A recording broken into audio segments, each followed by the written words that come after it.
Bonjour et bienvenue à une nouvelle capsule éthérique de Montréal Hanté. Je suis votre hôte Dr Mab et cette semaine, nous retournons faire un tour sur la rue McTavish.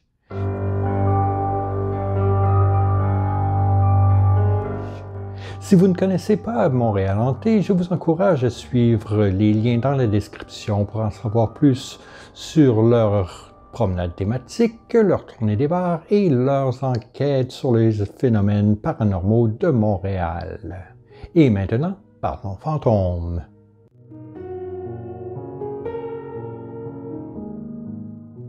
La rue McTavish sur le campus animé de l'Université McGill est, selon les dires, la deuxième rue la plus hantée de la ville, après la rue Saint-Paul, dans le Vieux-Montréal. On y trouverait pas moins de 3 édifices hantés, la Maison Duggan, la Bibliothèque McClellan et le Centre universitaire de McGill. Le centre accueille l'élite du professorat, doyens, recteurs et universitaires. Le manoir somptueux est un oasis privé sur le campus animé, un lieu où les universitaires peuvent aller relaxer, dîner et socialiser, tout en débattant de sujets importants. Toutefois, selon maintes sources, l'ancien manoir, conçu pour sa famille par le baron allemand Alfred von Baumgarten, un riche magnat du sucre, est hanté. Le baron Alfred Moritz Friedrich Baumgarten, docteur en chimie, est né à Dresde en 1842. Après avoir étudié à l'université de Göttingen, il partit pour New York en 1866 afin de faire le commerce en Amérique du Nord dans l'industrie des produits chimiques. En 1873, Baumgarten déménage à Montréal pour y gérer la Decastro Syrup Company et en 1879, il cofonde la St. Lawrence Sugar Refining Company. La compagnie importait du sucre brut des Antilles et de l'Europe avant de le raffiner en sucre pur pouvant être vendu à des clients locaux et internationaux. L'entreprise s'établit sur les abords du canal de la Chine et s'élargit plusieurs fois jusqu'à ce qu'un incendie détruise les bâtiments en 1887. Une nouvelle usine fut construite dans Maisonneuve, nouvellement intégrée à la ville de Montréal, sur un site riverain qui permettait aux grands cargos de sucre de déposer leur livraison directement sur place. Dès 1908, la valeur de la compagnie se chiffrait à 5 millions de dollars et elle exportait 300 000 barils annuellement. Sans freiner les dépenses sur sa maison, située dans le 1000 carrés doré, dont l'intérieur somptueux était rempli de détails et de décorations, le baron du sucre, avec un goût pour l'extravagant, y ajouta la première piscine intérieure, le premier système d'éclairage électrique dans une résidence privée et une chambre de bal somptueuse pour y présenter ses filles, Mimi et Elsa. Et pour s'assurer qu'elles trouvent de bons maris, Baumgarten fit placer des ressorts sur le plancher de bois franc afin que les danseurs et ses filles puissent sembler plus agiles et légers. La maison abritait un grand foyer de haut plafond et des sculptures ouvragées. Une galerie gothique étendue sur 2 étages imitait un pavillon de chasse allemand. Un immense vitrail à tabatière de couleur ambre couronnait la belle chambre. La maison Baumgarten, somptueuse et belle, était vue comme l'endroit idéal pour divertir la riche élite de la ville. Au tournant du siècle, la maison était le centre de l'activité sociale. En effet, c'était l'endroit préféré du gouverneur général quand il venait à Montréal. Dans les années 1910, Baumgarten était l'un des citoyens les plus en vue de la ville et accueillait les gens qui tenaient les postes les plus estimés de la société. Toutefois, le baron connut des ennuis à l'approche de la Première Guerre mondiale. Une hostilité anti-allemande montait à travers l'Empire britannique. Une fois la guerre déclenchée, l'hystérie déborda.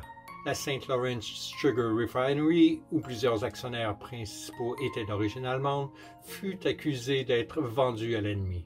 Tout actionnaire avec un nom allemand, incluant Baumgarten, fut racheté. Il fut forcé à quitter tous les postes liés à l'entreprise. Après une telle chute sociale, plusieurs de ses ex-associés commencèrent à le rejeter personnellement.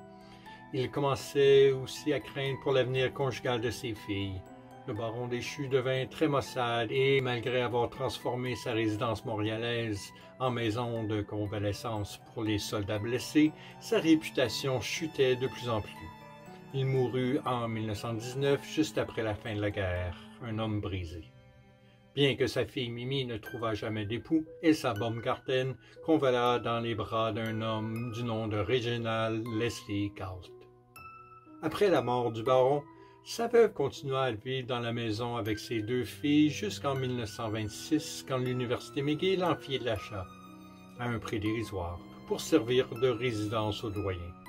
Le général Sir Arthur Currie avait été nommé directeur et recteur de l'Université McGill en 1920.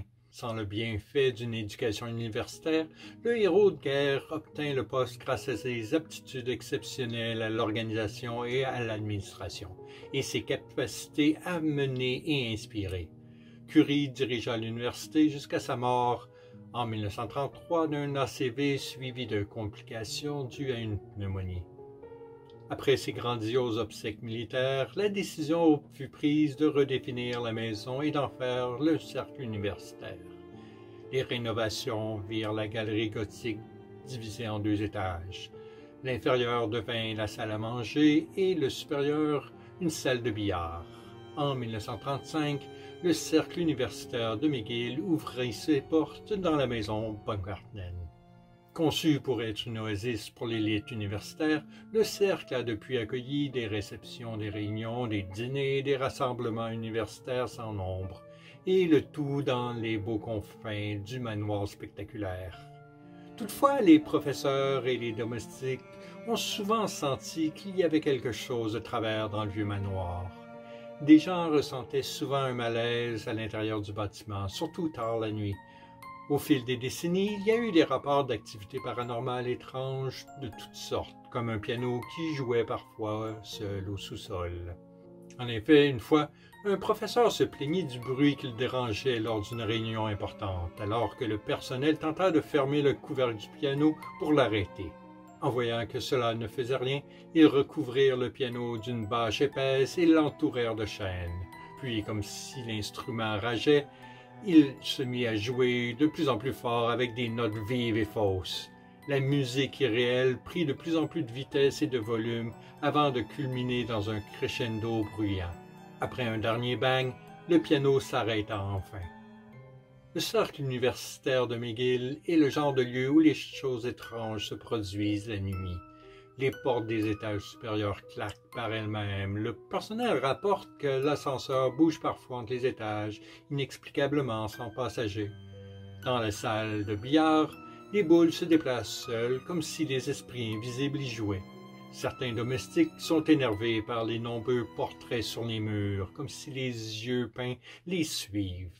En 2010, Tony Austin, maître d'hôtel de longue date du cercle, confia au reporter de McGill n'avoir jamais vu de spectre lui-même, mais que seul dans cette maison à la fin de la nuit, ça peut être un peu apeurant de se faire fixer par ces portraits. À une autre occasion, le téléphone du cercle avait appelé le département des ressources humaines tard la nuit, quand personne n'y était. Le lendemain matin, les gens du bureau appelèrent inévitablement le cercle pour s'enquérir de l'appel nocturne. Les domestiques étaient sans explication. Un soir, un gardien de sécurité faisait ses rondes et monta l'escalier en colimaçon jusqu'au 2e étage. Il se mit à entendre des forts coups au 2e et 3e.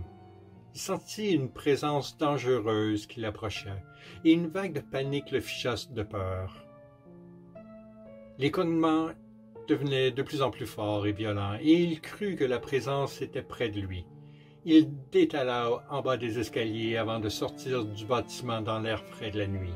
Il avoua plus tard à ses collègues qu'il avait souillé son pantalon en fuyant, tellement l'expérience l'avait effrayé. Bien que personne ne sache exactement combien d'esprits hantent les lieux, il y a la spéculation que c'est le fantôme du baron von Baumgarten qui cherche à blanchir sa réputation par des fêtes fantomatiques de l'au-delà. Ceci pourrait expliquer les jeux de billard et la musique paranormale du piano. Une rumeur persiste cependant qu'une servante aurait été tuée au 3e étage dans ce qui est maintenant la Montreal Room, une chambre privée qui peut être réservée par les membres du cercle. Si l'histoire est vraie, le meurtre aurait eu lieu après les rénovations du manoir, car, originalement, le 2e étage était conçu pour avoir l'air d'un immense pavillon de chasse muni d'un plafond élevé. Le troisième étage ne fut ajouté qu'après avoir été changé pour en faire le cercle. Que ce supposé meurtre soit le fruit des imaginations hyperactives ou la couverture d'un complot, cela reste à voir. En 2014, Mark Abley, un journaliste de la Gazette de Montréal, décida de faire enquête sur les fantômes de la ville, incluant ceux du cercle de McGill. Dans son article « Let me tell you some haunting tales about Montreal », laissez-moi vous raconter quelques fantômes de Montréal, il indique que ceux qui ont gardé et nettoyé le bâtiment dans les années récentes sont connus pour avoir maudit les décisions du baron. Si le foyer a été condamné depuis longtemps, il est dit que parfois la nuit on peut encore sentir les cendres. En fixant l'œil dans un des grands miroirs, des gens ont vu une femme spectrale danser dans la salle de bal. Un des domestiques, un ancien combattant de l'UFC, refusa d'entrer dans la pièce après avoir entendu de la musique. L'espace était vide. Sur les tables dans l'énorme salle de billard, des boules ont été vues rouler vers les poches sans raison. Abley ajoute qu'il y a certainement eu des morts dans l'édifice. Même, selon certains, un meurtre il y a environ un siècle. Le site de l'Université McGill en est inexplicablement silencieux. Que ce soit l'énergie psychique laissée derrière par les défunts ou tout juste la nervosité ressentie par les vivants qui savent que ce site a été la scène d'un crime douloureux, les expériences paranormales sont les plus communes là où la mort a sévi. D'autres croient que des félins démoniaques infestent le lieu, indiqués par des pistes de pattes enfoncées dans le mur de briques au nord du cercle. Toutefois, il est connu que, jadis, des chats piétinaient souvent les briques chaudes qui étaient mises à sécher au soleil. Le 28 janvier 2013, un autre événement étrange a eu lieu, que des étudiants ont blâmé sur un bris mécanique et d'autres sur l'activité paranormale. Une conduite d'eau se rompit près du réservoir McTavish au nord du campus, laissant un torrent d'eau gicler sur la rue McTavish directement devant le cercle. On eût presque dit qu'une force inconnue voulait purifier le campus de son élément humain. Une fille qui tentait de traverser la rue McTavish glissa dans les eaux rageuses qui l'ont fait tomber en cascade en bas de la côte, droit devant le cercle. Cet épisode fut-il causé par une mécanique défectueuse ou par de quoi de plus sinistre? Bien qu'on ne soit pas certain précisément ce qui hante le cercle universitaire de McGill, une chose est certaine. Ceux qui travaillent et jouent au vieux manoir Baumgarten doivent partager la maison avec les fantômes de son passé. Voilà qui était notre bref aperçu du cercle universitaire de McGill. Si vous y avez été et avez fait des rencontres paranormales et spectrales, n'hésitez pas à nous en faire part dans les commentaires. N'hésitez pas non plus à aimer la vidéo, vous abonner et activer les notifications pour ne manquer aucune capsule. D'ici samedi prochain, je vous souhaite une bonne semaine et gardez l'œil ouvert, on ne sait pas les fantômes qui rôdent à Montréal.